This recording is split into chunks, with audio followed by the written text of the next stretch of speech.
오늘도 청년일부 예배에 나와오신 여러분들 모두 환영하고 축복합니다.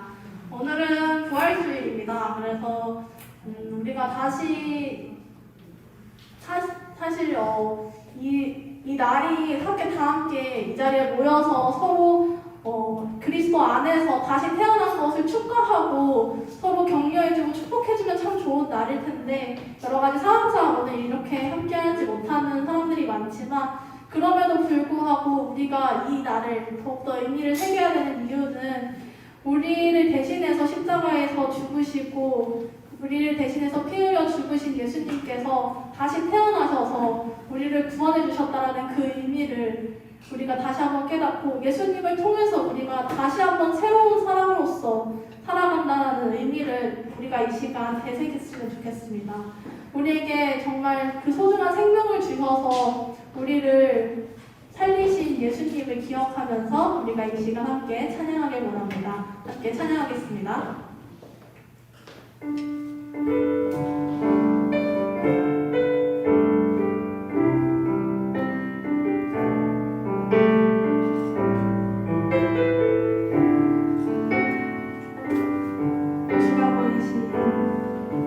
주가 보이신 생명의 길 나 주님과 함께 상한 마음을 드리며 주님 앞에 나가리 나를 의로우니 되신 주 그 이름 예수 나의 길이 되신 이름 예수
같이 자리에서 일어나서 함께 찬양했으면 좋겠습니다.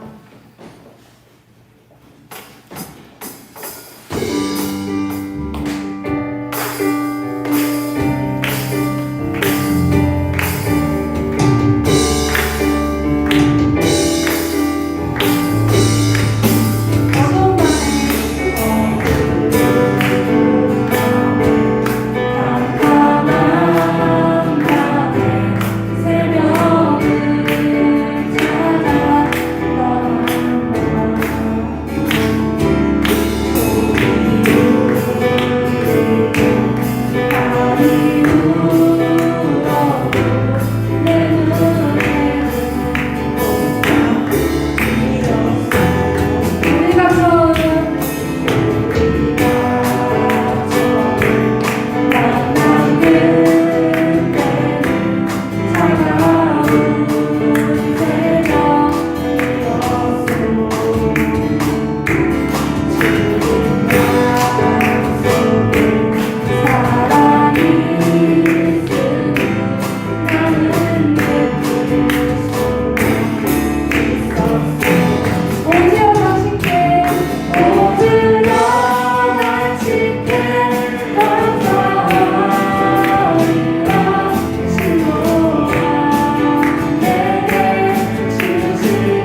오직 내 속에 그리스도가 사네 오직 내 안에 오직 내 맘에 그가 주님의 전에 오직 내 안에 오직 내 속에 그리스도가 사네 오직 내 맘에 오직 내 맘에 그가 주님의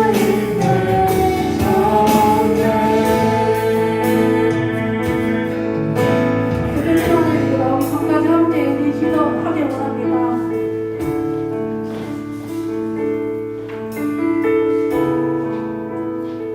십자가에 못 박혀 죽으신 예수님 덕분에 우리의 영혼은 다시 한번 새롭게 태어났습니다. 피 흘려 죽으신 예수님께서 우리의 그 수많은 죄들을 대신해서 사하시고 그리고 다시 한번 부활을 통해서 우리의 삶이 새롭게 시작된다는 것을 보여주셨습니다. 우리 안에 함께 하시는 그 주님을 기억하면서 다시 태어난 우리가 정말 그리스도인으로서 살아가야 할 방향이 무엇인지에 대해서 우리가 이 시간 함께 고민하길 원합니다.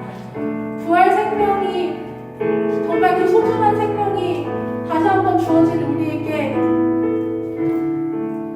정말 보람되고 알차고 주님이 주신 그 기회를 우리가 정말 전심을 다해서 살아나길 원합니다. 시간 함께 기도하겠습니다.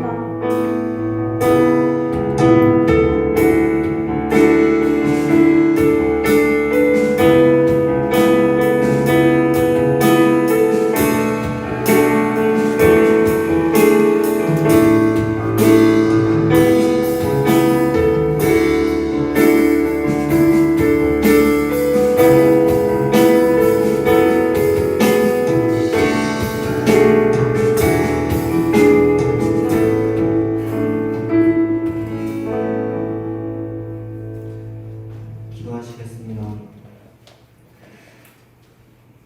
하나님, 오늘 또 이렇게 좋은 날씨를 주셔서 하나님께 예배드릴 수 있도록 해주셔서 감사합니다. 코로나로 인하여 하나님을 향한 간절함과 갈망을 잃어버리기가 쉽습니다. 하지만 저희를 위하여 십자가에 못 박혀 죽으신 하나님의 사랑을 깨닫게 해주시고 하나님을 더욱더 사랑하게 해주세요. 오늘 목사님께서 설교를 하시는데 목사님과 함께 해주시고 지혜를 주셔서 모두 다 은혜를 받을 수 있도록 해주세요. 언제나 낮은 자의 자세로 주님께 나아가기를 원합니다. 언제나 감사하고 사랑합니다. 예수님 이름으로 기도드립니다. 아멘.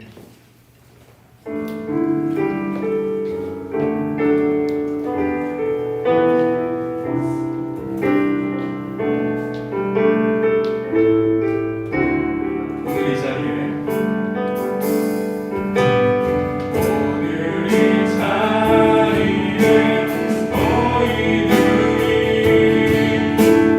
어린 양 예수 따라가는 우리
선포될 하나님의 말씀은 요한복음입니다. 요한복음 19장 함께 보겠습니다. 요한복음 19장 우리 38절에서 42절까지 말씀 우리 하나님의 말씀 우리 함께 교독하도록 하겠습니다. 아리마대 사람 요셉은 예수의 제자이나 유대인이 두려워 그것을 숨기더니 이 일 후에 빌라도에게 예수의 시체를 가져가기를 구하매 빌라도가 허락하는지라 이에 가서 예수의 시체를 가져가니라. 일찍이 예수께 밤에 찾아왔던 니고데모도 모략과 시간 섞은 것을 백그라쯤 가지고 온지라. 이에 예수의 시체를 가져다가 유대인의 장례법대로 그 향품과 함께 세마포로 쌌더라. 예수께서 십자가에 못 박히신 곳에 동산이 있고 동산 안에 아직 사람을 장사한 일이 없는 새 무덤이 있는지라. 함께 읽겠습니다. 시작. 이날은 유대인의 주일이요 또 무덤이 가까움으로 예수를 거기에 두니라. 아멘. 여러분과 함께 커밍아웃이라고 하는 제목으로 말씀을 나누려고 합니다. 오늘은 무슨 날일까요? 우리가 기독교인으로서 신앙생활을 하고 있다면 오늘은 3대 절기 중에 하나이죠. 기독교의 3대 절기가 뭔지 아십니까? 부활절과 성탄절과 추수감사절이죠. 매년마다 이 절기를 지킵니다. 2020년도 또 이 고난주간을 넘어서 부활주일이었어요. 근데 우리가 오늘 이 본문 부활주일에 잘 다루지 않는 본문입니다. 근데 오늘 부활주일날 이 니고데모와 그다음에 아리마대 요셉을 여러분과 함께 나누려고 하는데 왜냐하면 이 부활의 의미를 제대로 해석하고 이해하기 위해서는 죽음에 대한 문제를 분명히 알아야만 가능하기 때문입니다.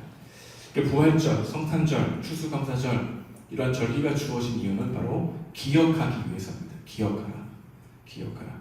왜냐하면 우리는 계속해서 망각하는 존재이기 때문입니다. 무엇을 기억해야 할까요? 예수님의 사랑을 기억해야 한다는 것이죠. 예수님이 사람이 되신 이유를 기억해야 한다는 것이죠. 그리고 창조주 하나님을 기억하는 의미에서 절기가 주어진 것입니다. 또한 복음의 핵심을 제대로 알기 위해서는 예수님이 이 땅에 오심과 예수님이 오셔서 십자가에 못 박히시고 돌아가신 이 사건을 제대로 이해하지 않냐면 우리는 예수님이 왜 인간이 되셨는지 그리고 왜 우리를 위해 십자가에 못 박히셨는지에 대해서 무지해지기 때문입니다. 여러분 많은 사람들이 성경을 읽을 수 있지만 성경을 닫고 믿어요. 그리고 성경을 읽지 않고 예수님을 믿으려고 합니다. 그렇다면 성경에서 말하고 있는 의미를 제대로 이해하고 해석하기보다는 그냥 내가 생각하고 상상한 하나님과 예수님을 생각하게 되고 믿게 되는 거죠. 내가 만든 복음을 믿는 것은 무지하다고 볼 수 있는 거죠. 그래서 이 절기는 기독교인으로서 가장 중요한 절기로서 복음의 핵심을 담고 있기 때문에 복음을 잃어버린 우리들이 매번 기억하게 하기 위해서 우리에게 말씀하고 있다는 것을 알고 있습니다. 여러분 무지보다 잘못 아는 것이 문제이죠. 그러니까 이 절기들은 우리에게 잘못 알고 있던 것을 다시 해석해 줌으로 바르게 알게 한다는 것이죠. 문제인 줄 몰라서 가장 큰 문제이죠. 무엇보다도 우리가 왜 복음을 우리에게 중요한지 복음을 모르는 게 왜 문제인지를 모르니까 우리는 언제나 하나님을 알고 신앙생활을 하는 것에 큰 문제가 생기는 겁니다. 이런 무지함을 깨우기 위해서 절기를 지키고 있다 할 수 있는 겁니다. 또한 우리가 걸어가는 길을 진단하기 위해서입니다. 여러분 이 부활절이라는 절기 또한 성탄절이라는 절기 추수감사절 절기는 우리의 신앙이 어디에 서 있는가를 알게 해줍니다. 그래서 우리에게 가장 소중한 분이 예수님이라는 사실을 재발견하기 위해서 이 절기를 지키는 거예요. 여러분 절기를 통해서 예수님의 사랑이 재발견되어지지 않냐면 우리는 언제나 회의적으로 빠지던가 아니면 매너리즘에 빠지던가 신앙생활에 점점 식어가게 되는 걸 알게 됩니다. 여러분의 신앙생활의 목표가 뭐냐면은 예수님을 재발견하는 거예요. 복음을 재발견하는 거예요. 그래서 에베소서에 보면 사랑의 넓이와 길이와 높이와 깊이를 더 깨달아 그 주님을 향한 마음이 은혜에 반응하는 헌신이 되기 위해서죠. 그래서 절기를 지키는 거라고 할 수 있습니다. 우리가 매일, 매주, 매달, 매년 십자가의 은혜를 묵상하는 이유는 길이요 진리요 생명이신 예수님이 인생의 해답이 된다는 것을 발견하기 위해서라는 겁니다. 우리 기억해야 바른 방향으로 나갈 수 있죠. 진정한 변화는 언제나 바른 방향에서만 나올 수 있는데 그 방향을 제대로 기억하게 하고 깨닫게 하는 절기가 무엇이냐? 부활절과 성탄절과 추수감사절이라는 거죠. 다시 말하면 성탄절과 부활절과 추수감사절입니다. 왜냐하면 성탄절은 예수님이 이 땅에 오신 일이죠. 부활절은 예수님께서 우리에게 하신 일이죠. 그 예수님이 하신 일로 관계가 회복된 우리들은 우리 인생에 감사가 충만해지겠죠. 그래서 추수감사절이 정점으로 이루는 이유는 바로 안식을 누리기 때문입니다. 여러분 그리스도인들이 다른 사람들과 믿지 않는 사람과 다른 점이 뭐냐면 안식을 누리는 거예요. 평안을 누리는 거예요. 근데 그 평안이 우리가 가지고 있는 소유로 나타난 평화가 아니라 하나님 그분과의 관계 안에 주는 평화를 누리며 말미암아 감사가 터져 나오는 거죠. 이 3대 절기가 그래서 계속해서 기억하기 위해서 주어졌다 할 수 있습니다. 또한 우리가 이 부활절 날 부활에 대한 본문이 많이 있지만 부활의 본문을 살펴보기 이전에 성경은 우리에게 이 인물들을 기억하라고 얘기해 줍니다. 그 인물들이 누군가? 바로 오늘 여러분과 함께 나눌 요한복음 19장에 나오는 니고데모와 아리마대 요셉입니다. 여러분 요한복음 19장은 십자가가 가장 많이 나와요. 요한복음 다 읽어보세요. 요한복음을 다 읽어보게 되면 십자가가 오직 어디에만 나오냐면 요한복음 19장에만 나와요. 19장은 이 요한복음 19장을 이끌어가요. 그러니까 십자가가 요한복음 19장을 이끌어간다고 볼 수 있습니다. 예수님께서 오전 9시에 십자가에 못 박혀 죽으셨죠. 그리고 오후 3시에 운명하셨습니다. 6시간 동안 십자가에 달린 이 사건을 가장 잘 설명한 게 요한복음 19장이라는 거죠. 요한복음 19장을 보게 되면 예수님이 어떻게 죽으셨는지 자세히 묘사하고 있어요. 근데 다른 복음서보다 요한복음이 더 이렇게 자세히 묘사할 수 있는 이유는 요한이 예수님의 현장에 있었기 때문이에요. 그 예수님의 현장에서 십자가 못 박힌 사건을 너무나 잘 봤기 때문에 나중에 이것들을 전승에 기록할 때 전승으로 남은 것을 그 파피루스에 기록할 때 자세히 설명할 수 있었던 거예요. 근데 요한이 예수님의 운명하신 사건을 가장 잘 봤죠. 근데 예수님이 십자가 못 박혀서 돌아가셨을 때 그 어떤 기적도 어떤 표적도 나타나지 않았습니다. 예수님의 권능마저 십자가에 못 박으신 거죠. 그 이유는 이스라엘의 불순종의 죄를 짊어지고 가시기 때문이었습니다.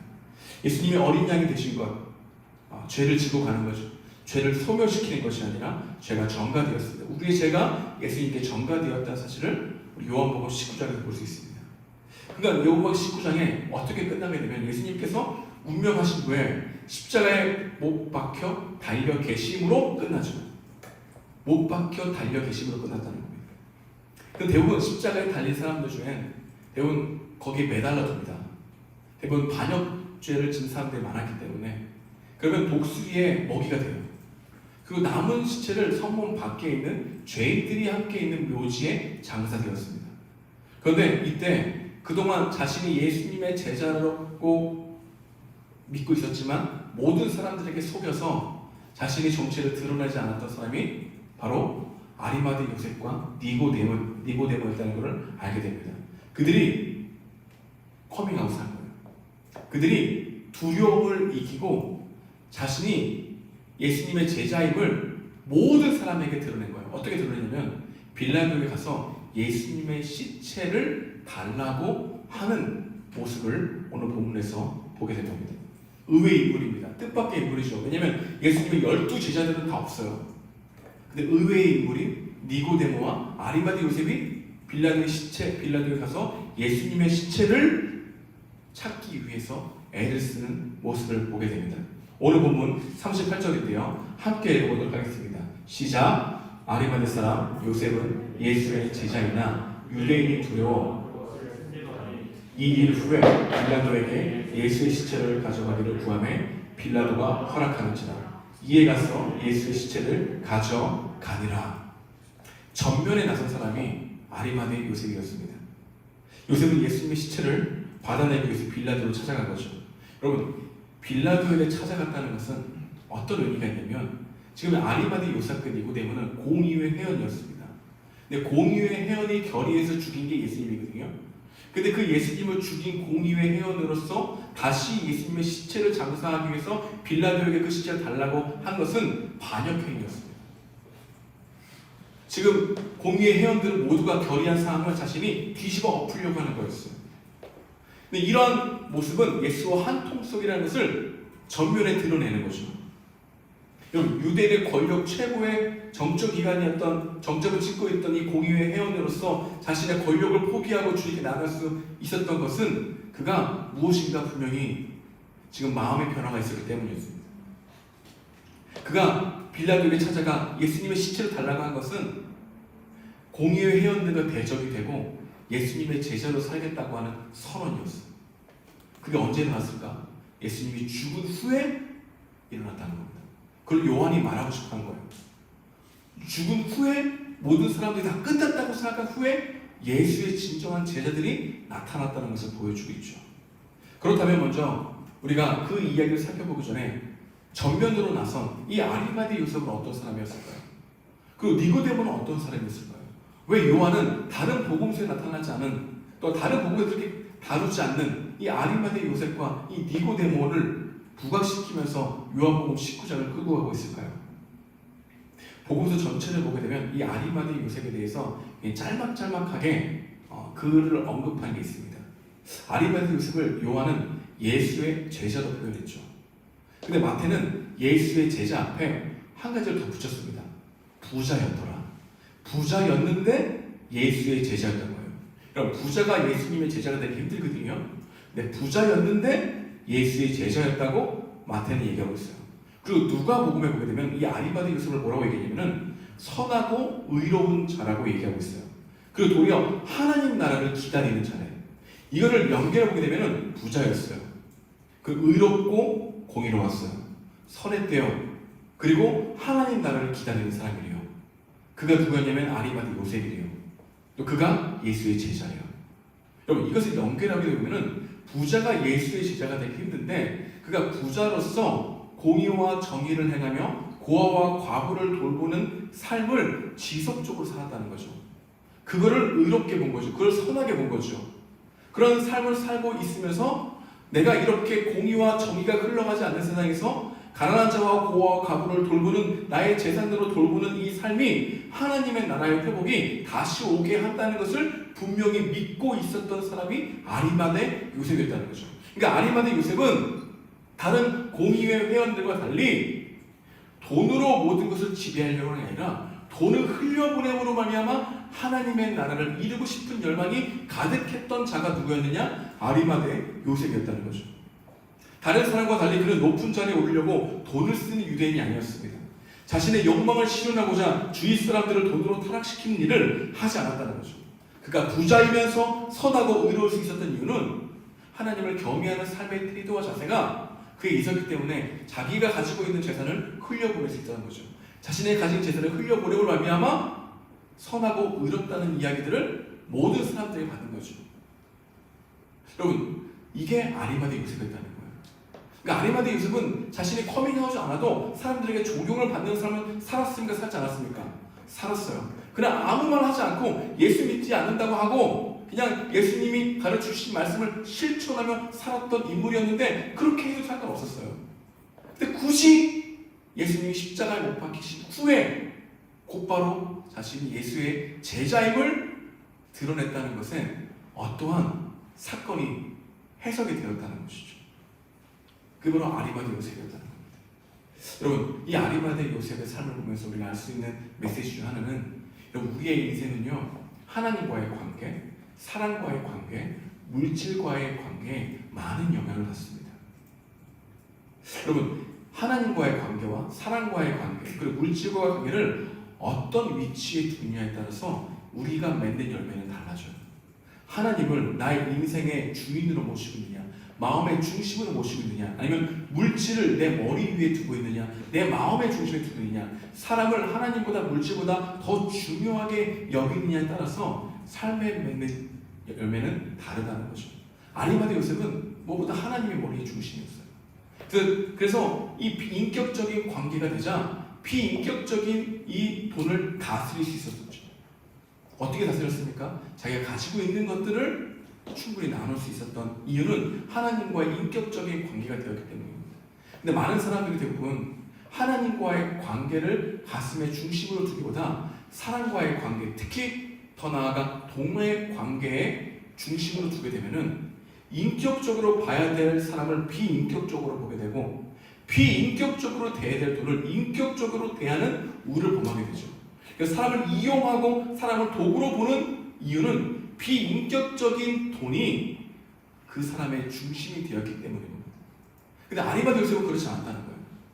아리마대 요셉은 예수 그리스도를 믿은 제자로서 그 삶 가운데 하나님 나라를 소망했는데 그 하나님 나라를 소망하는 이 소망함이 자신이 가지고 있는 것을 나눔으로써 그 누구도 가난하지 않고 하나님께서 평안을 누리기를 원하는 마음으로 살아갔던 사람이 아리마대 요셉이었다는 겁니다. 여러분, 우리가 돈을 우리 마음의 중심으로 여기는 이유가 뭘까요? 돈이 우리에게 자유를 준다고 생각하기 때문입니다. 돈이 우리가 돈의 노예가 되는 이유는 무엇보다도 돈이 자유를 주고 있는데 돈이 주는 자유는 언제나 지갑의 한계를 벗어나지 못합니다. 지갑이 넉넉하면 마음에 따라 푼푼해지지만 지갑이 비면 마음조차 궁이 끼는 사람들이 우리입니다. 그래서 늘 그 자유는 불안해요. 왜냐하면 돈이 영생이 채워져 있어야 돼. 그러니까 채움이 없는 이 자유를 얻기에 언제나 채움에 대한 강박으로 살아가는 사람들이 돈이 자유를 줄 수 있다고 믿고 있는 사람들인 거죠. 근데 그것은 성경이 말하는 참된 자유가 아니라 유사 자유라고 얘기했는데 하나님과의 관계를 바르게 했던 이 아리마대 요셉은 자신의 가지고 있는 것을 흘려보내므로 말미암아 진짜 자유를 경험하게 된 거죠. 여러분, 자유는 할 수 있는데 하지 않는 자유거든요. 돈을 가지고 자신의 것을 다 욕망을 누릴 수 있는데 그걸 하지 않고 하나님의 말씀대로 흘려보낼 수 있는 자유가 참 자유거든요. 근데 돈이 우리에게 자유를 줄 생각하면은 언제나 늘 채움에 대한 강박이 우리를 이끌어요.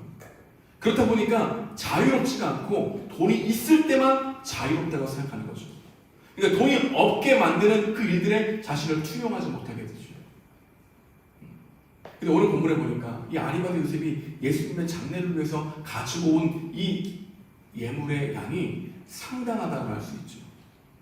그러니까 작은 일에 실천을 해본 사람이 큰 일에도 큰 돈을 쓸 수 있죠. 돈을 얘기하는 게 아니라 그가 그 마음의 중심에 하나님이 중심이었기 때문에 흘려보낼 수 있었다는 것이죠. 여러분, 비인격적인 돈이 여러분의 중심이 되는 이상 하나님이 여러분의 마음에 들어갈 마음은 없어요. 빈 공간이 없어요. 여러분 지금 하나님과 관계 안에서 돈을 생각하거나 하나님과 관계 안에서 사람을 생각하거나 하나님의 관계 안에서 예배를 생각하거나 하나님의 관계 안에서 우리가 만나는 교제를 생각하지 않냐면 우리는 반드시 그것의 지배를 받게 된다는 것을 알게 됩니다. 여러분, 하지만 이 니고데모와 이 아리마대 요셉은 하나님 마음의 중심이었어요. 근데 하나님을 연구하다 보니까 예수님이 특별해졌어요. 하나님을 연구하다 보니까 예수님이 하시는 일이 구약에 나타나는 선지자들과 비슷한 일로 발견하게 됐어요. 그러니까 구약 성경을 많이 읽다 보니까 예수님이 하신 일이 눈에 들기 시작한 거야. 여러분, 우리가 예수님을 알기 위해서는 신약만 봐서는 안 돼요. 구약을 보지 못하면 예수님을 진정으로 하신 일들에 대해서 그 감격을 누릴 수 없어요. 구약이 어렵다 하지만 이 구약을 통해서 예수님을 발견하게 되면 신약이 더 풍성하게 해석되어지는 역사가 있죠. 그게 누구였냐면 아리마대 요셉이었다는 거예요. 아리마대 요셉은 구약을 통해서 구약을 열심히 읽다 보니까 어느 순간 예수님이 하신 일들이 구약에 나오는 예언들과 구약에 나오는 선지자의 모습과 같다는 것을 발견하게 되었던 거죠. 그게 바로 아리마대 요셉이었다는 겁니다. 근데 그가 한 가지 두려웠던 게 있어요. 무엇을 두려웠냐면 사람을 두려워했어요. 그러니까 물질과의 관계는 괜찮았는데 사람을 두려워했어요. 어떤 사람을 두려워했냐면 자신과 함께 있는 공의회 회원들을 두려워했어요. 그리고 아리마대 요셉은 따르는 제자들이 많았습니다. 그 제자들이 자신을 존경하고 따랐던 사람들이 많았는데 그들이 자신을 떠나갈까 봐 하는 두려움이 컸기 때문에 자신이 예수의 제자라고 하는 사실을 커밍아웃 할 수 없었던 거죠. 그러니까 물질과의 관계는 올바랐지만 사람과의 관계 가운데 문제가 있었죠. 그 성경에 말하면 유대인들이 두려워 자신을 숨겼다고 표현한 아리마대 요셉과 니고데모를 보게 되는 겁니다. 여러분, 인간이 가장 두려운 것 중에 하나가 뭔지 아십니까? 바로 외부인이 되는 겁니다. 내가 속해 있는 집단에서 소외당하는 것을 인간이 가장 두려워해요. 그래서 성공에 대한 가장 큰 동기적 욕구가 하나가 핵심 집단에 들고 싶다는 마음입니다. 많은 사람들이 소외감이라고 하는 이 막연한 느낌을 떨쳐보려고 성공을 추구하는 이들이 상당히 많다는 걸 알게 돼요. 내부인이 되려고 하는 욕망과 갈망은 외부인이 되는 두려움을 극복할 수 없게 만듭니다. 절대 극복할 수 없는 거예요. 그러니까 지금 이 아리마대 요셉이 커밍아웃을 할 수 있었던 것은 사람과의 관계를 뛰어넘는, 그 두려움을 뛰어넘는 무엇인가를 분명히 깨달았기 때문이에요. 그러니까 사람과의 두려움을 뛰어넘는 하나님과의 만남이 분명히 있었기 때문에 사람과의 관계를 제대로 둘 수 있었다는 거죠. 그동안 숨기려고 했던 자신의 연약함을 드러낼 수 있었던 이유는 그에게 무엇인가 지금 변화가 찾아왔다는 겁니다. 그리고 커밍아웃한 거죠.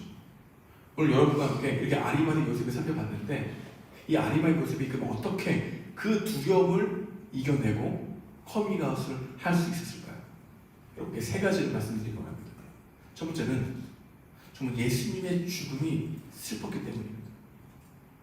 여러분, 예수님의 죽음을 슬퍼하지 않는 사람이 시신을 수습할 수 있었을까요? 없었을까요? 없었어요. 막달라 마리아와 같은 여인들이 오열과 슬픔하는 것에 짓눌려요. 슬픔에 짓눌린 사람만이 시신이라고 수습하려고 하죠. 시신 수습에는 특별한 애착관계가 드러납니다. 아주 내밀한 감정선이 움직여야 시신을 수습할 용기가 생겨나죠. 그러니까 예수님의 죽음이 정말 슬펐다는 겁니다. 그러니까 감정적으로도 누구를 사랑했다는 거예요. 예수님을 사랑했다는 거죠. 예수님을 그냥 랍비로 본 게 아니라 그의 인격적인 관계 안에서 사랑했기 때문에 시신을 수습하려고 하는 마음이 생겼다는 거예요. 그러니까 자신의 두려움을 극복하고 하나님과의 관계가 더 중요하다는 것을 감정적으로 느꼈다는 거예요. 그게 첫 번째 이유예요. 그가 어떻게 커밍아웃을 할 수 있었는가? 두 번째 이유가 가장 중요한데, 이 두 번째 이유가 바로 요한이 말하려고 하는 이유예요. 두 번째 이유를 잘 알아야 돼요. 근데 이게 좀 어려워요. 근데 여러분들에게 최대한 쉽게 말해볼 테니까 잘 따라와 보세요. 이 아리마대 요셉이 커밍아웃을 할 수 있었던 이유 중 하나는 예수님이 죽으셨다는 것, 십자가에 못 박히셨지만 그 죽으신 이 사건을 보고 확실하게 그 마음이 변했다는 거예요. 그 죽으심이 구약 성경의 전체 이야기를 통해서 해석되어졌다는 거예요. 그러니까 예수님의 죽으심을 단순히 나를 위해 죽으셨다는 게 아니라 그 당시 죽음은 저주를 받은 죽음이었거든요. 근데 저주를 받은 죽음이 아닌 의인의 죽음으로 구약 성경을 통해서 해석이 되었다는 것을 말해주고 있는 겁니다. 그 이야기를 좀 해보도록 할게요. 여러분, 지금 아리마대 요셉이 그리고 니고데모가 예수님을 장례식을 치르기 위해서 시체를 가져갔잖아요. 근데 이 장례식에 가지고 온 향품이 있어요. 모략과 침향 섞인 것과 세마포. 근데 이런 것들은 모두 어떤 것들이냐면 왕의 장례식을 치를 때 사용하는 것들이었거든. 그러니까 왕의 장례식을 치르는 것을 예수님의 시신으로 그것을 채우려고 했다는 이유는 이 예수님의 십자가에 못 박혀 죽으신 사건을 통해서 그가 분명히 깨달아 알게 되고 있다는 거예요. 죽으심이 그냥 죽으심이 아니라 예수님의 제자로 커밍하게 된 이유가 예수님을 향한 사랑 때문만이 아니라 구약의 말씀이 퍼즐이 맞춰져 가는 것을 분명히 깨달아 알기 때문이었습니다. 그래서 오늘 본문에 보면 이 일 있은 후에 아리마대 요셉이 빌라도를 찾아갔다고 얘기합니다. 새로운 단락을 이끄는 관원부가 그들의 변화를 암시하고 있죠. 그러니까 이 일 있은 후에, 이게 굉장히 중요하겠죠. 그럼 이 일이 어떤 일인가? 예수님이 십자가에 못 박히신 사건을 직접 눈으로 본 후에 그가 용기가 생겨서 시신을 수습하려고 나아갔다는 거죠. 그가 외분이 될 두려움을 극복하고 나아갈 수 있었던 이유는 십자가의 사건이 분명히 해석되었기 때문이죠. 여러분, 니고데모와 이 아리마대 요셉은 말씀에 정통했던 학자입니다. 그때 말씀은 무엇밖에 없었냐면 구약 성경밖에 없었어요. 구약 성경을 정통했던 사람이에요. 그러니까 구약 성경에 관한 이야기들을 보니까 예수님이 특별해 보였거든. 그러니까 예수님을 찾아왔어, 니고데모는 한밤중에. 그리고 내가 당신이 하는 일을 보니까 구약에 나오는 예언자들과 같은 행동을 하시는 것을 물어보고 계속해서 주님과 가까이 지냈거든요. 근데 몇 가지 퍼즐이 맞춰지지 않는 게 있었어요. 근데 예수님이 죽으셨다라는 이 사건을 보고 깨닫게 된 거야. 근데 여러분 잘 보십시오. 예수님이 언제 십자가에 못 박혀 돌아가셨냐면은 6월절에 바로 그 십자가에 못 박혀 돌아가셨죠. 6월절. 오늘 본문에 보니까 40절에 이날은 유대인의 준비일이요 또 무덤이 가까운 거로 예수를 거기에 두니라. 6월절 바로 시작하기 전에 예수님이 돌아가셨죠. 여러분, 그러니까 예수님이 돌아가신 이 사건을 딱 보고 나서 어떤 경험을 하게 되냐면 요한복음 19장 앞에 이런 얘기가 있어요. 모두 십자가에 못 박힌 사람들은 다 다리를 꺾어요. 다리를 꺾어. 그리고 그 로마 병력들이 첫 번째 죽은 사람의 다리를 꺾고 마지막 예수님 옆에 있는 사람의 다리를 꺾었어요. 근데 예수님의 다리를 꺾지 않았어요. 죽은 것을 확인하고 꺾지 않았다고 얘기를 해요. 그게 오늘 본문에 19장 31절 37절인데요. 제가 한번 읽어보겠습니다. 이날은 주일이라 유대인들은 그 안식일이 큰 날이므로 그 안식일에 시체들을 십자가에 두지 아니하며 하여 빌라도에게 그들의 다리를 꺾어 시체를 씌워달라 하니 군인들이 가서 예수 앞에 못 박힌 첫째 사람과 또 그 다른 사람의 다리를 꺾고 예수께 이르러서는 이미 죽으신 것을 보고 다리를 꺾지 아니하고 그 중 한 군인이 창으로 옆구리를 찔려 곧 피와 물이 나오더라. 이 사건을 본 겁니다. 누가? 아리마대 요셉과 니고데모가. 근데 이 사건을 보고 곧바로 떠올린 사건이 있었어요. 뭐냐면 바로 출애굽 사건이었어요. 출애굽 위에 6월절 절기에 이런 이야기를 또 했죠. 우리 그 다음 페이지 넘어볼까요? 출애굽기 12장 46절 함께 읽어볼게요. 시작. 여호와께서 모세와 아론에게 이르시되 6월절 규례는 이러하니라. 한 집에서 먹되 그 고기를 조금도 집 밖으로 내지 말고 뼈도 꺾지 말지며 이스라엘 회중이 다 이것을 지키지니라. 이게 뭐가 나옵니까? 뼈를 꺾지 말지니. 그러니까 출애굽기의 가장 중요한 말이 6월절 절기를 지키는 거잖아요. 그죠? 6월절은 왜 지키는 겁니까? 애굽의 노예 생활에 해방되는 것을 기념하기 위해서 지키는 것이죠. 근데 이스라엘 백성들이 지금 로마 군인에게 지금 이스라엘 백성들이 노예 생활하고 있죠. 지배를 받고 있죠. 그래서 해방되기를 반전히 이스라엘 백성들이 원하고 있었는데 지금 어떤 일이 일어나냐면 특히 6월절 어린 양이 먹고 하는 이 절기 안에 예수님이 죽으셨다는 이 사건이 곧 그들 가운데는 이분이야말로 우리의 로마 제국으로부터 또한 이 힘과 권세의 제국에서부터 해방시킬 사람으로 이 땅에 오신 분이구나라는 것을 철저히 깨달았다는 거예요. 그러니까 6월절 절기에 예수님이 죽으신 이 사건을 출애굽과 연결시켜서 보면서 출애굽의 6월절 절기를 지키는 이 사건과 예수님께서 죽으신 이 사건을 퍼즐에 맞추듯이 분명히 깨달아 알게 되어서 예수님이 죽으신 이유가 우리를 정말 하나님의 나라의 백성으로 삼기 위해서 죽으셨구나라는 것을 분명히 깨닫게 되자 용기를 냈다는 겁니다. 그러니까 구약 성경이 예수님으로 해석이 되자 그가 하나님을 예수 그리스도로 볼 수 있었다는 거죠. 여러분, 그래서 마태복음 27장 46절에서 50절인데요. 함께 읽어보겠습니다. 이 말씀도 중요한데 읽어볼게요. 있죠? 예수께서 6월절 어린 양. 자, 읽어볼게요. 시작. 함께 십자가에 못 박힌 강도들도 이와 같이 욕하더라. 제6시. 여러분, 제6시가 9시예요. 온 땅에 어둠이 임하여 제9시까지 계속되더니 제90쯤 예수께서 크게 소리질러 이르시되 엘리 엘리 라마 사박다니 하시니 이는 곧 나의 하나님 나의 하나님 어찌하여 나를 버리셨나이까 하는 뜻이라. 여러분, 제60 12시입니다. 12시부터 3시까지 십자가에 고통당하셨는데 제9시가 뭐냐면 오후 3시예요. 그러니까 오후 3시부터 6시까지가 안식일이 시작되기 전 양을 잡는 시간이었어요. 그러니까 양을 잡는 시간과 지금 예수님이 십자가에 못 박히신 사건이 오버랩이 되면서 이분이야말로 진정한 안식일의 주인이시구나라는 것을 이 유월절의 주인이라는 것을 니고데모와 아리마대 요셉이 깨닫게 돼요. 우리가 잡아 죽인 이 예수가 하나님으로부터 보낸 확실한 메시아였구나라는 것을 분명히 알게 되었다는 거예요.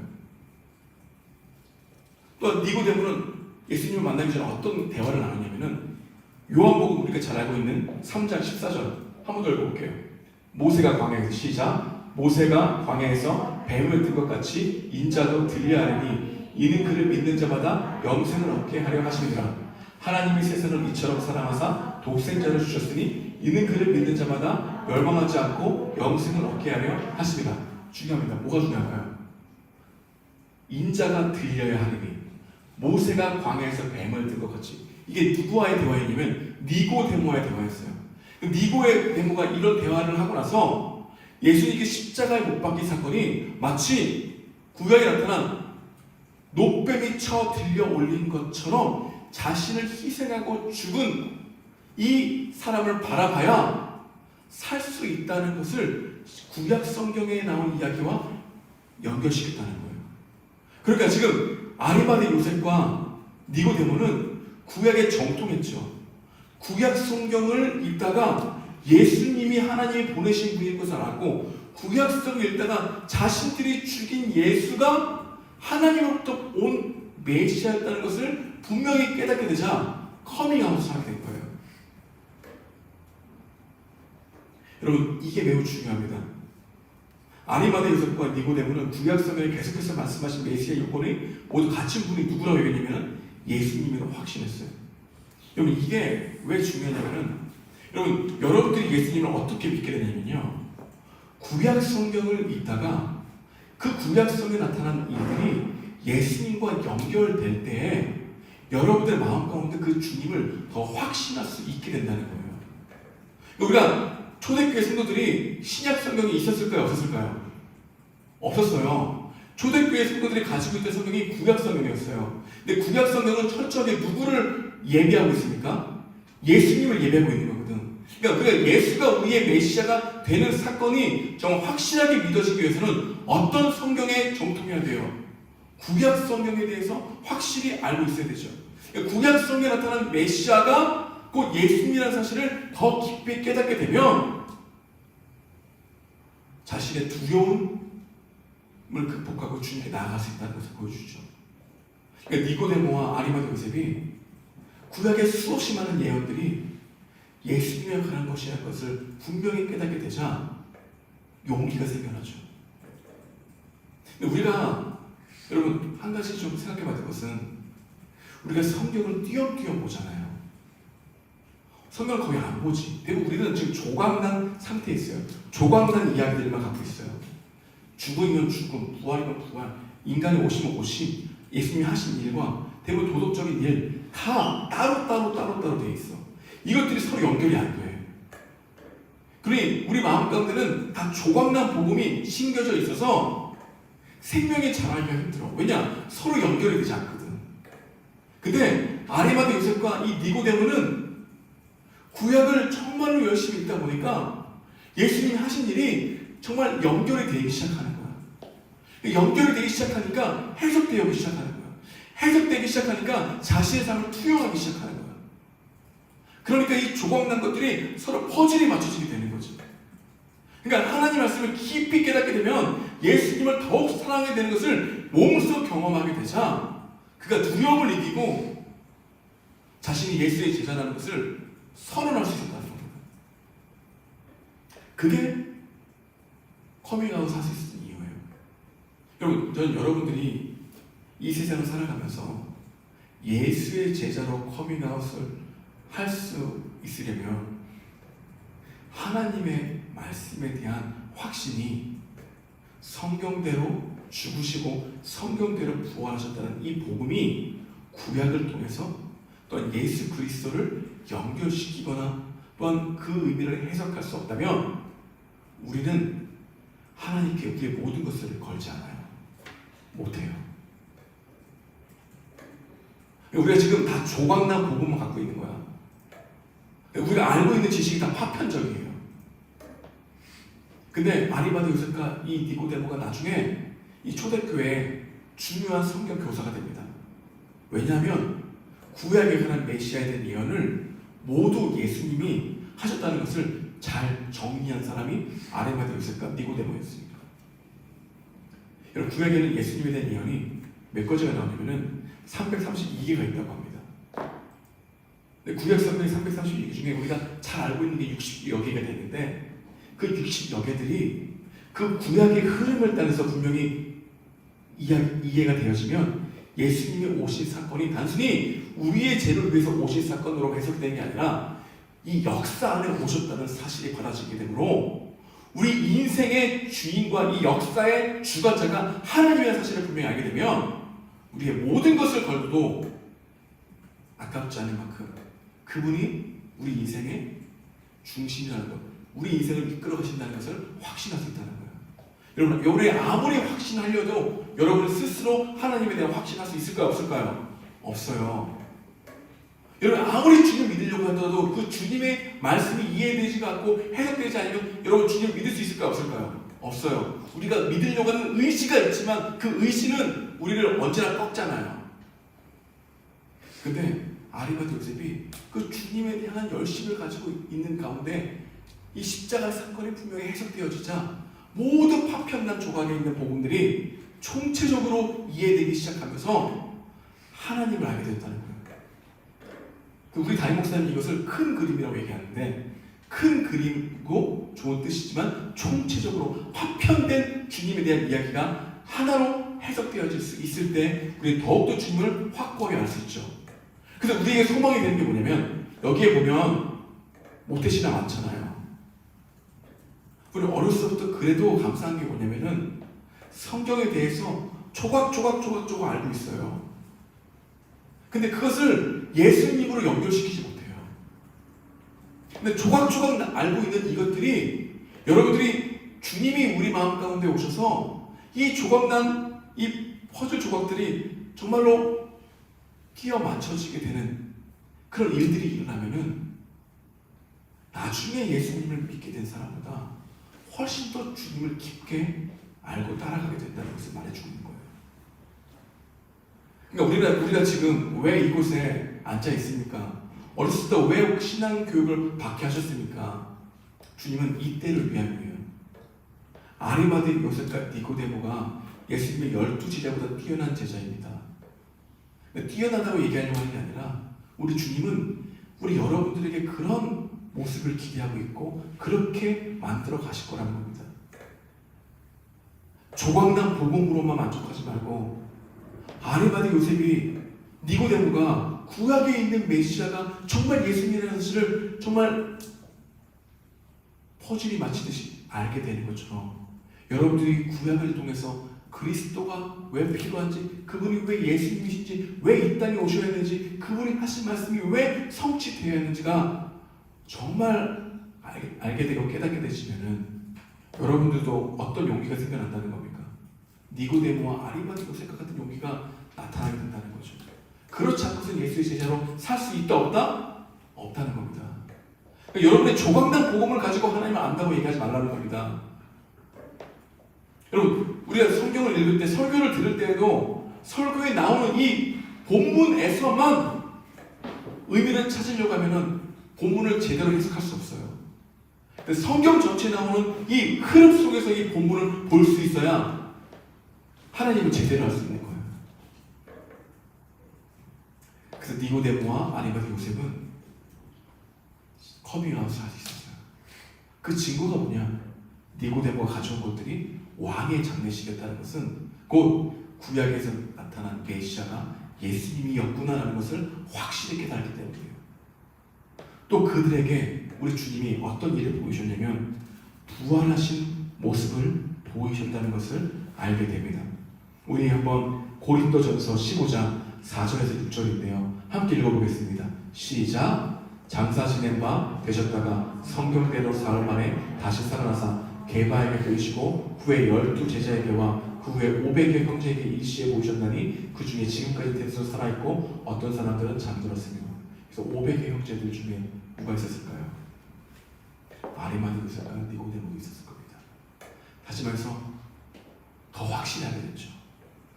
왕의 장례식을 치렀던 이 아리마대 요셉과 이 니고데모는 그냥 우리가 십자가에 못 박히신 그분이 하나님이 보내신 사람이었구나라는 걸 알고 있었는데, 우리 주님은 이 아리마대 요셉이 장사했던 이 무덤을 비게 만드셔서 친히 부활하신 몸을 보이심으로 말미암아 끝까지 주님 믿고 살아가게 하는 그 은혜가 누가 있었다는 겁니까? 아리마대 요셉과 니고데모에게 나타났다는 거죠. 이것을 다시 설명하면은, 여러분들이 구약에 나타난 이 이야기들을 예수님과 연결하는데, 그 예수님과 연결하는 속에 자신의 죽음과 연결시킬 수 있는 사람들은 부활이 곧 우리의 결론이 되어 소망이 될 수 있다는 거죠. 그러니까 아리마대 요셉이 자신의 무덤에 누구를 장사한 겁니까? 예수님을 장사했잖아요. 근데 예수님이 그 장소를 빈 무덤으로 만드셨죠.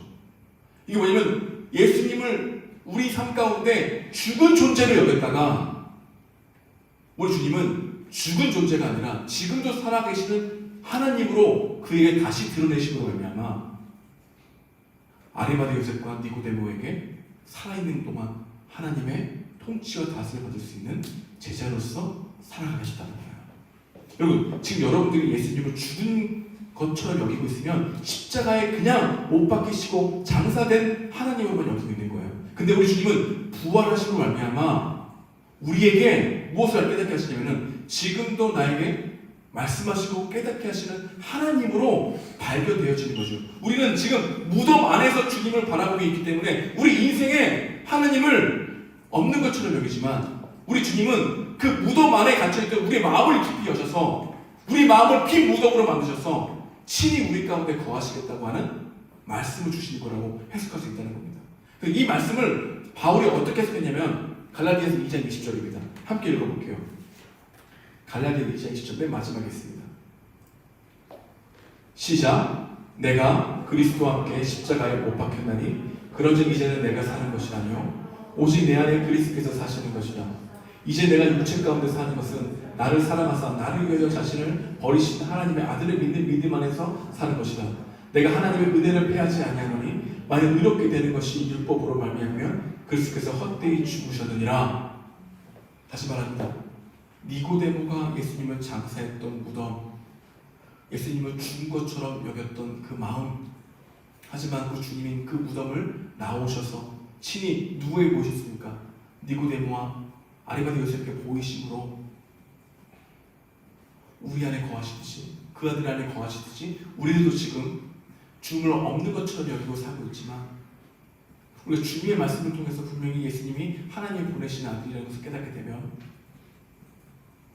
우리 안에 그분이 거하셔서 우리를 다스리고 통치하신다는 이 사실이 관념이 아니라 실제가 되게 하시겠다는 약속이 우리에게 주어졌다는 거예요. 이게 바로 요한이 바라보고 있었던 그리스도 모습이었다는 겁니다. 말씀을 적용하기 원합니다. 오늘 우리에게 주신 메시지가 있다면, 첫 번째로, 여러분, 예수님의 죽으심으로 끝난 게 아니라 새로운 시작으로 우리 주님이 여기셨다는 걸 알아야 된다는 겁니다. 다시 말하면 우리 주님은 죽으심으로 새로운 삶을 여신 거죠. 예수님 십자가 못 박혀서 죽으신 사건은 어떤 사건입니까? 단순히 나의 죄를 위해서 죽은 것만이 아니라 죄와 사망의 권세를 깨뜨리신 죽음이라는 거죠. 다시 말하면 이스라엘 백성들이 출애굽할 때 누구 안에 갇혀 있었습니까? 파라오의 질서 안에 갇혀 있었죠. 파라오의 지배를 받고 있었죠. 죄와 사망의 지배를 받고 있었던 거죠. 근데 하나님께서 모세를 통해서 그들을 출애굽시킬 것처럼 하나님께서는 예수님인 우리가 죄와 사망의 권세 아래에서 출애굽시키셨죠. 그것을 친히 기억하시기 위한 유월절에 어린 양을 먹고 꺾지 않는 것을 기념하게 하심으로 그들이 다시 출애굽할 것을 소망하게 하셨던 이 이야기가 실제적으로 니고데모와 이 아리마대 요셉을 통해서 알게 되었던 것은, 예수님이 십자가 못 박혀 돌아가셨지만 뼈가 꺾지 않는 것을 통해서 진정한 죄와 사망의 권세를 깨뜨리신 출애굽이 예수님의 죽으심으로부터 시작되었다는 것을 알게 하신 거죠. 그러니까 죽음은 죽음이 아니라 새로운 시작을 알리는 말씀이라는 거죠. 그러니까 죽음이 여러분들에게 단순히 나의 죄로의 죽음이 아닌 죄와 사망의 권세를 깨뜨리신 것으로 해석되지 않냐면 주님이 지금 우리의 삶에 주가 될 수 없다는 거죠. 왜냐? 죄와 사망은 언제나 우리 마음 가운데 불안, 심판에 대한 두려움, 또한 염려와 내 미래에 대한 걱정으로 다가오고 있거든요. 그것을 죽일 수 있는 방법은 죽음에서 이기신 부활하신 주님이 이 죽음을 이기셨다는 사실을 분명히 깨닫지 않냐면, 알지 못하면 우리의 염려와 두려움과 미래에 대한 불확실성을 하나님께 맡길 수 없다는 것을 얘기하고 있는 거죠. 여러분, 우리는 지금 다 무엇의 종로로 타고 있습니까? 죄의 종로로 타고 있죠. 죽음에 대한 종로로 타고 있죠. 여러분들 돈을 벌려고 하는 목적이 뭡니까? 살기 위해서 벌죠. 죽을 것 같으니까 벌죠. 근데 우리 주님이 죽음에서 구원하셨다는 이 사건은 어떤 의미가 있습니까? 나의 모든 것을 걸고 주님 안에 모든 것이 있음을 믿을 수 있는 역사적 사실이라는 것을 발견하는 그 사람만이 주님을 따라가고 주님으로부터 안식을 누릴 수 있다고 얘기하고 있는 거죠. 여러분, 그래서 성경 전체는 안식으로 끝이 나요. 그 안식은 뭐로 끝이 나냐면 예수님의 죽으신 사건이 죽음으로 끝나는 게 아니라 죄와 사망의 권세를 깨뜨리신 사건으로 볼 수 있어야만 주님께 모든 걸 맡길 수 있어요.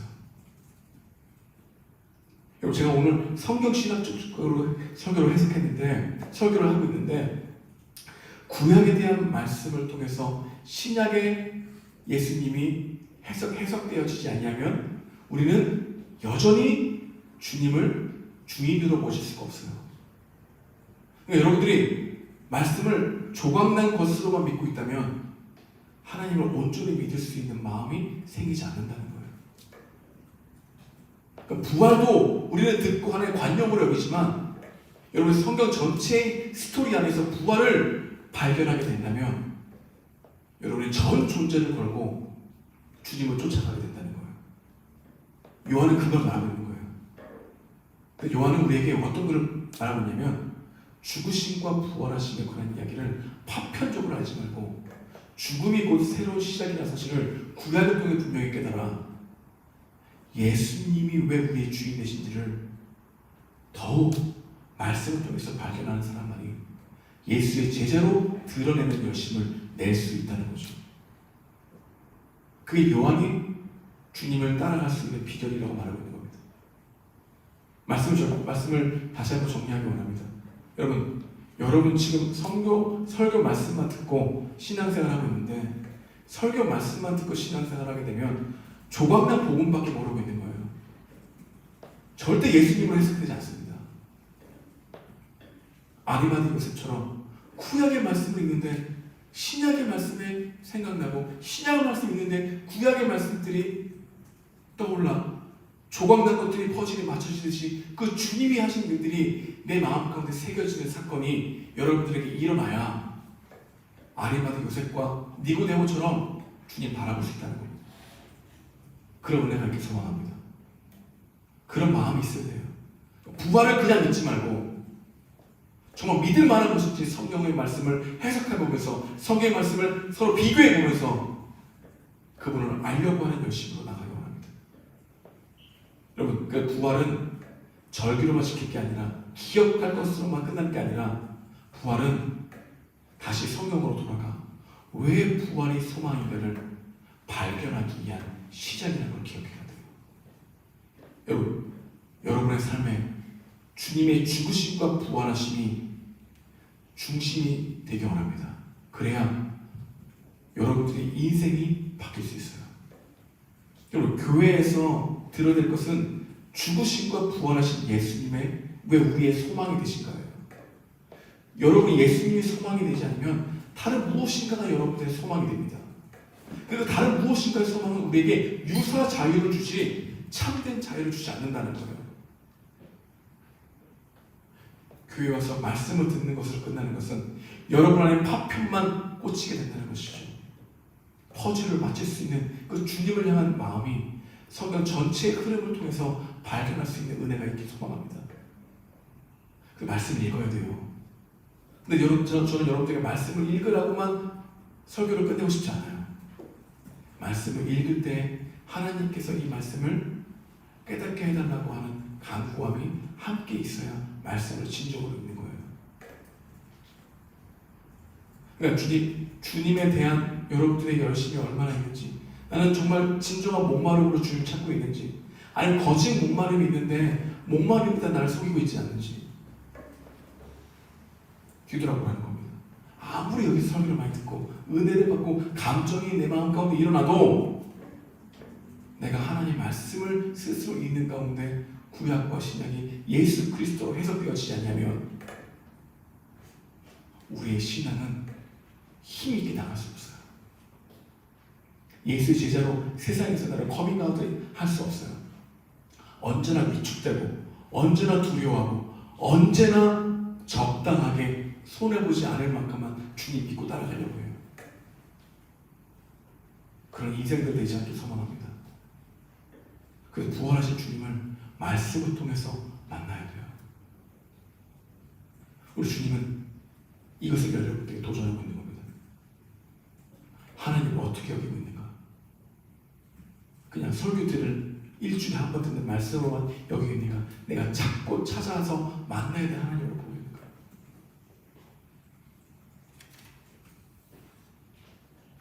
기도하겠습니다.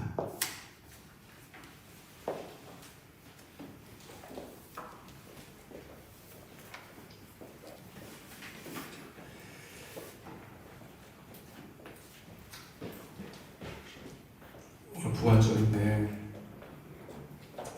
목사님이 이렇게 무거운 설교를 준비한 이유는 절기로 끝나고 싶지 않아서입니다. 우리가 찬양을 하고 예배를 드리고 공동체에 속해 있고 언제나 좋은 것을 찾고 다니지만 하나님의 말씀이 구약과 신약을 통해서 깨달으시지 않냐면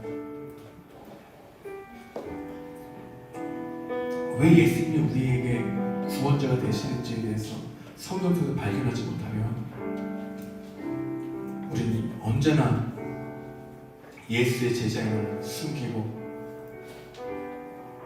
사랑과 돈에 두려워하며 죄와 사망의 권세에 끌려갈 수밖에 없는 존재임을 알아야 됩니다. 여러분, 부활절의 절기로만 여기지 마시고 고난 주간에만 주님의 십자가를 생각하는 게 아니라 내 인생 전체가 그 십자가 아래 있음을 분명히 깨닫고 이 역사 전체가 예수님 안에 있다는 것을 깨닫고 온 세계를 창조하신 하나님이 이 땅을 주관하신다는 것을 깨닫고 예수의 제자로 살아가는 은혜가 있게 해달라고 함께 기도했으면 좋겠습니다. 같이 기도하시겠습니다. 주님 감사합니다. 우리의 마음을 뒤돌아봅니다. 하나님, 나의 마음을 뒤돌아봅니다.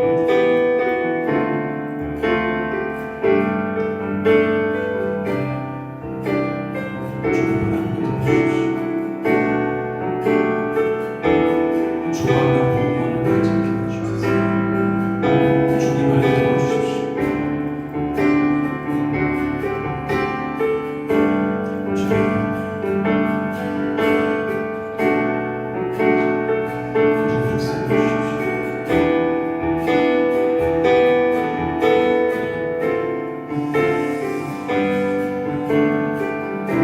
가슴에 손을 얹어주시면 제가 기도하겠습니다. 주님 감사합니다.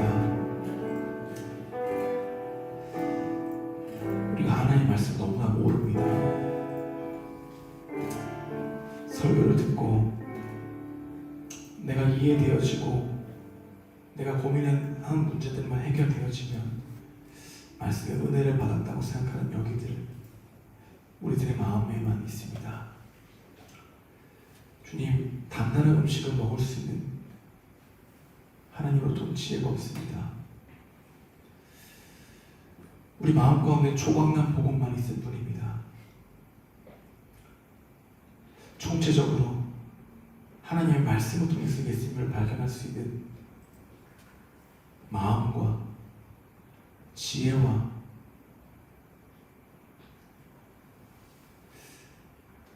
시간이 없다고 얘기합니다.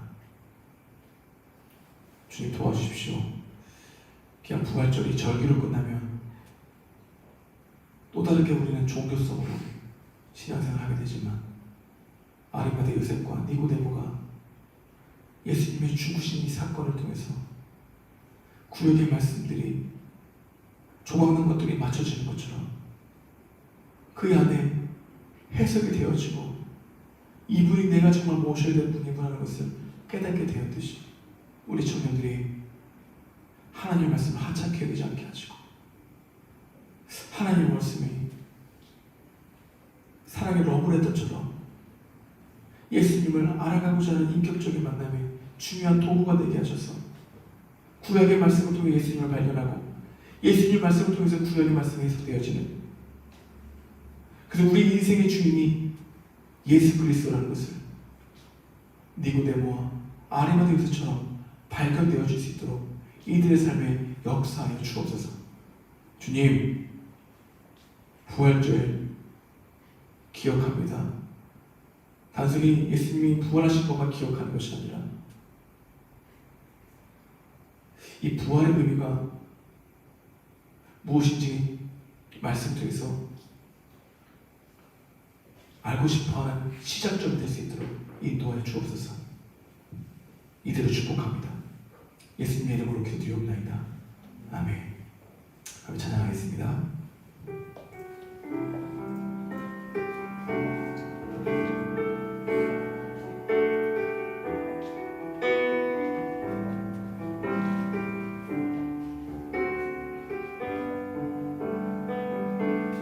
주보여 날 정결케 하고 주보여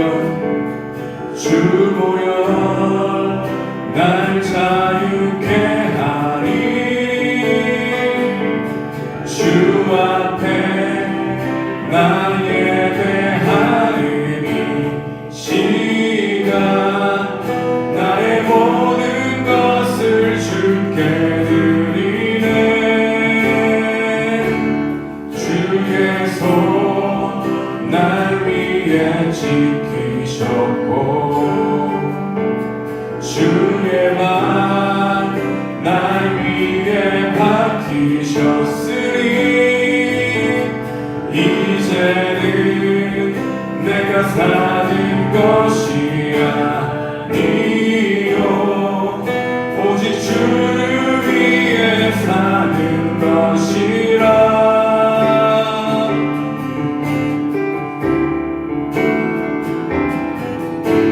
주의 손에 나의 손을 포개고 또 주의 발에 나의 발을 포개어 나 주와 함께 죽고 또 주와 함께 살리라 영원토록 주 위에 살리라 주의 손에 나의 손을 포개고 또 주의 발에 나의 발을 포개어 나 주와 함께 죽고 또 주와 함께 살리라 영원토록 주 위에 살리라 주 위에 살리라. 주님, 그냥 오지 않고 예물을 가지고 왔습니다. 이 예물이 아리마대 요셉과 니고데모가 예수님께 드렸던 마음으로 드릴 수 있는 예물이 되기 원합니다. 주님께 예물을 드릴 수 있는 것은 주님 안에 모든 것이 있다는 것을 믿고 있기 때문입니다. 주님, 우리의 염려와 우리의 두려움 맡길 수 있기 때문입니다. 우리가 떡으로만 사는 것이 아니라 하나님의 말씀으로 살아간다는 것을 믿기 때문입니다. 내 인생에 그 어떤 것이 아니라 하나님께 달려있다는 것을 믿기 때문입니다. 주님, 우리의 미래의 불확실성과 우리 미래의 모호성 때문에 두려워 떨고 있는 우리들, 죄와 사망의 권세를 깨뜨리시고 부활하셔서 우리 안에 주님으로 사신 그 주님이 계시기에 넉넉히 이길 수 있는 줄 믿습니다. 주님, 이 예물을 받으시고 이 예물이 가난한 자들에게 흘러갈 수 있는 생명 되게 하시고 주님께 드릴 수 있는 마음, 하나님의 우리 마음의 중심을 두고 살고 있는 이 마음을 끝까지 붙들어 주옵소서. 주님, 우리 청년들 가운데 주님을 알아가려고 하는 열심과 구약을 통해서 예수 그리스도를 발견하려고 열심히 생겨날 수 있도록 주님에 대한 관심을 드러낼 수 있도록 이들을 깨워 주옵소서. 조각난 복음들이 총체적으로 이해되어지고 퍼즐이 맞춰지듯이 주님을 알게 되는 놀라운 역사가 우리 청년들 가운데 일어날 수 있도록 도와주셔서, 그래서 아리마다 요셉과 니고데모처럼 세상에서 주님을 믿는 제자로서 숨어서 사는 게 아니라 우리 삶의 모든 구석구석에서 주님을 사랑함으로 섬기고 주님을 사랑함으로 일하고 주님을 사랑함으로 관계하고 주님을 사랑함으로 이웃을 사랑하는 그 놀라운 열매가 맺혀지게 하여 주옵소서. 이제는 죄와 사망의 권세를 깨뜨리신 예수 그리스도의 은혜와 하나님의 극진하신 사랑과 성령님의 감화하시고 교통하심이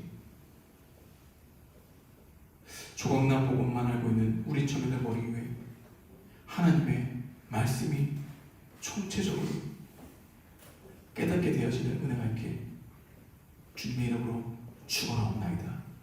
아멘.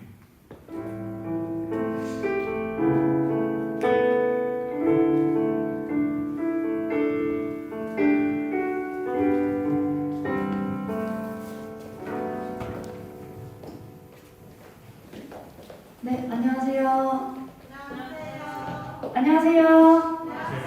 네, 넷째 주, 4월 첫째 주 광고 시작하겠습니다. 부활하신 예수님을 축하드리면서 박수 한번 드릴까요? 네, 부활 주일이네요. 다음 장 넘어볼게요. 먼저 예배 자리에 나오신 모든 분들을 환영하고요. 처음 오신 분들은 이제 온라인으로 들으시고 계시다면은 여기 밑에 있는 목사님 번호로 연락 주시고, 아니면은 예배 마치시고 잠깐 기다리시면 새가족 담당 조교분들이 오실 거라서 잠깐만 기다려주시면 감사하겠습니다.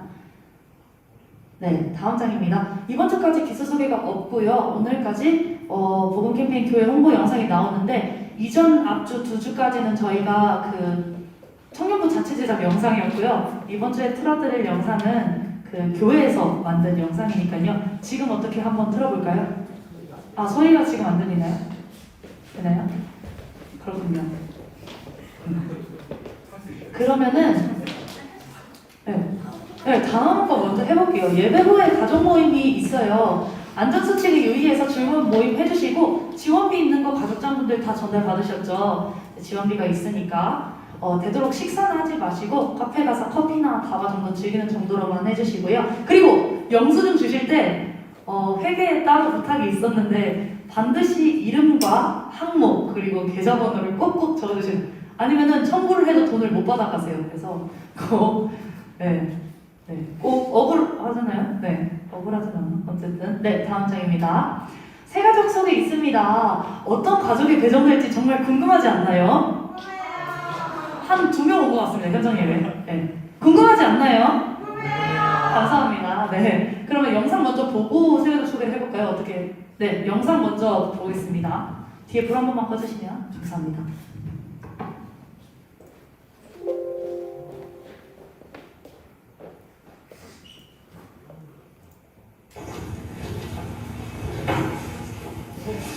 안녕하세요.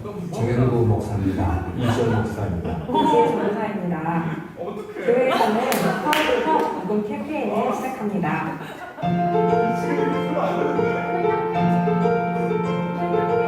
먼저 이 책을 개별적으로 읽습니다. 각 장마다 주제에 맞춰 모여 4주간 책을 읽어 봅니다. 이 4주간은 설교 내용도 주제에 맞춰 진행됩니다. 읽고 느낀 내용을 구역 모임에서 나누는 순서로 진행되는 캠페인입니다. 우리는 복음이란 말을 많이 말하고 듣지만 정작 복음 핵심을 잃어버리고 살 때가 많습니다. 복음 핵심을 놓치다 보니 복음이 주는 참 구원과 자유와 기쁨을 모르고 신앙생활 일종의 의무감이 되거나 종교생활이 되는 경우가 흔히 있습니다. 복음은 종교와 다른데 종교처럼 되어버리고 만 것입니다. 그래서 진정한 복음을 찾기 위해 이번 캠페인을 하려고 합니다. 복음의 핵심을 가장 잘 설명하는 예수님의 이야기 중 하나가 있습니다. 많은 분들이 알고 계시는 탕자의 비유입니다. 이 비유는 집을 나가 제멋대로 살다가 탕진한 작은아들과 아버지 집에서 순종한 큰아들이 나옵니다. 그런데 큰 켈러의 탕부 하나님이란 이 책은 탕자의 비유란 짧은 이야기를 통해서 복음이 무엇인지에 대해서 너무나 명쾌하게 알게 해줍니다. 이 책을 4주 동안 읽고 묵상하며 또 설교를 통해 들으면서 복음의 심장부를 터치하는 그런 은혜가 있으면 좋겠습니다.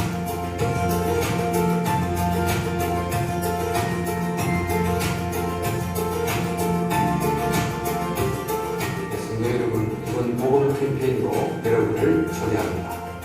어린이 여러분, 청소년, 청년 여러분 많이 참여해주세요. 많은 참여 바랍니다. 많은 참여를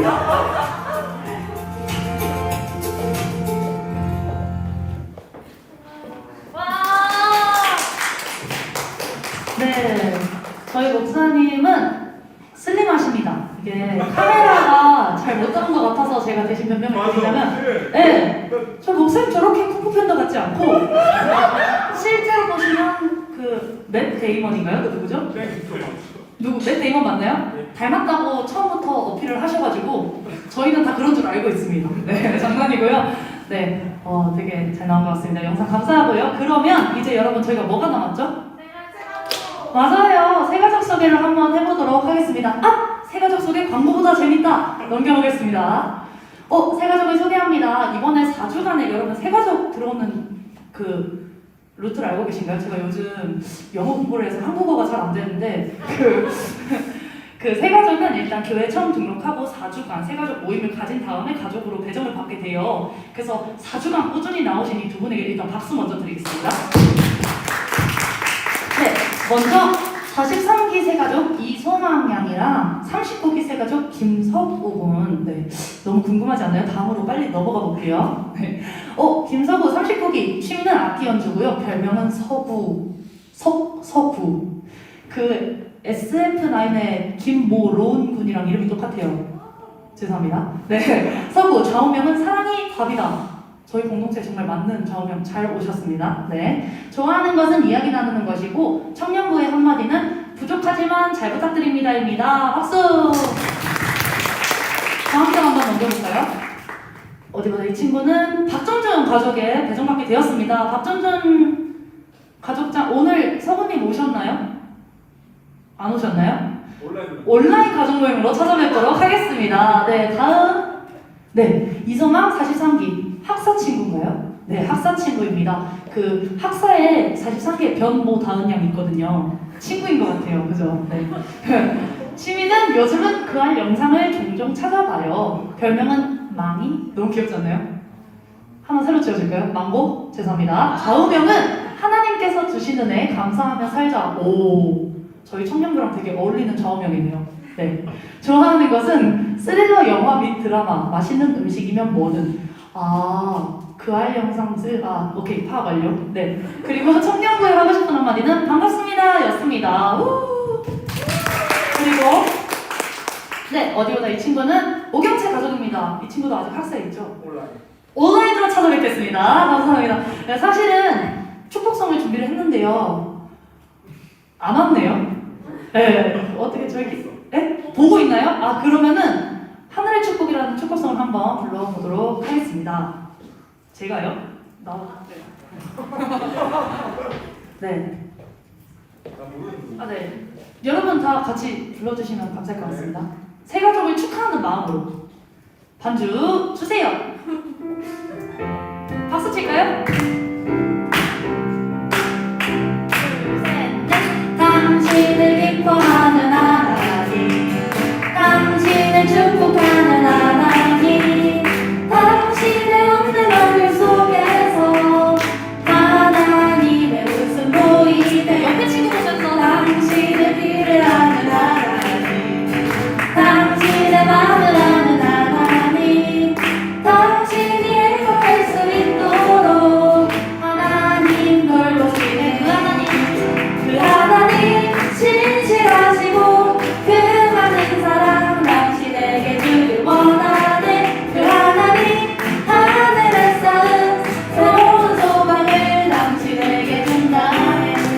하늘의 축복을 소망 삶 속에, 하늘의 축복을 선물 삶 속에. 박수! 네, 그리고 오늘 수료한 두 분 말고도 오늘 처음 교회 오신 모든 새가족 여러분들 환영합니다. 박수! 자꾸 박수만 시키죠? 광고 끝입니다. 여러분 가족 모임 자유롭게 하시고요. 다음 주에 만나요.